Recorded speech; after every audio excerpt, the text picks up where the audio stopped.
ગુજરાતનું ગૌરવ અને ગુજરાતી ફિલ્મ હાલ ચાલી રહેલા લાલો કે જે લોક ચાહનાઓ જેની વધી રહી છે, જેને લઈને હિંમતનગર સબજેલ ખાતે કેદીઓને ફિલ્મ બતાવવાનું આયોજન કરવામાં આવ્યું હતું।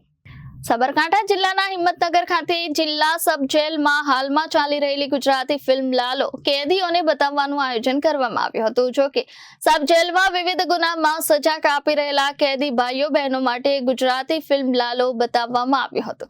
સબજેલમાં કેદી ભાઈ બહેનોને આ ફિલ્મ આધારિત કરેલા કર્મ ઉપર બતાવેલી ફિલ્મ, જેમાં સારા માણસ બને તેવી દર્શાવવામાં આવી છે। તે વિવિધ ગુનામાં કેદી ભાઈઓ બહેનો માટે ફિલ્મનું આયોજન કરવામાં આવ્યું, જેમાં હિંમતનગરના ધારાસભ્ય વીડી ઝાલા, નગરપાલિકાના પ્રમુખ વિમલભાઈ ઉપાધ્યાય ઉપસ્થિત રહ્યા હતા। સબજેલમાં વિવિધ ગુનામાં સજા કાપી રહેલા કેદીઓને ગુજરાતી ફિલ્મના કલાકારોએ મુલાકાત લીધી હતી। ફિલ્મ પૂર્ણ થયા બાદ કેદીઓ અંતમાં સોંગ ઉપર મન મૂકીને નાચ્યા હતા અને સાથે જેલના પોલીસ કર્મચારીઓ પણ નાચીને આનંદ માણ્યો હતો અને લાલો ફિલ્મના કલાકારોએ કેદી ભાઈ બહેનોને શુભેચ્છા પાઠવી હતી। આ સબજેલમાં કેદી ભાઈઓ બહેનોને ફિલ્મ બતાવવાનું આયોજન સબજેલના અધિક્ષક જે ચાવડા અને દીપક થોરી દ્વારા કરવામાં આવ્યું હતું। જેલ એ સમાજનો એક ભાગ છે।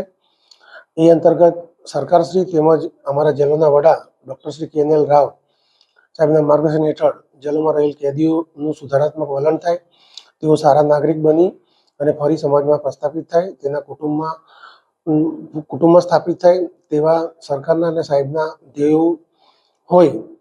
એ અંતર્ગત જેલોમાં અવારનવાર આ પ્રકારના કાર્યક્રમોનું આયોજન કરવામાં આવે છે।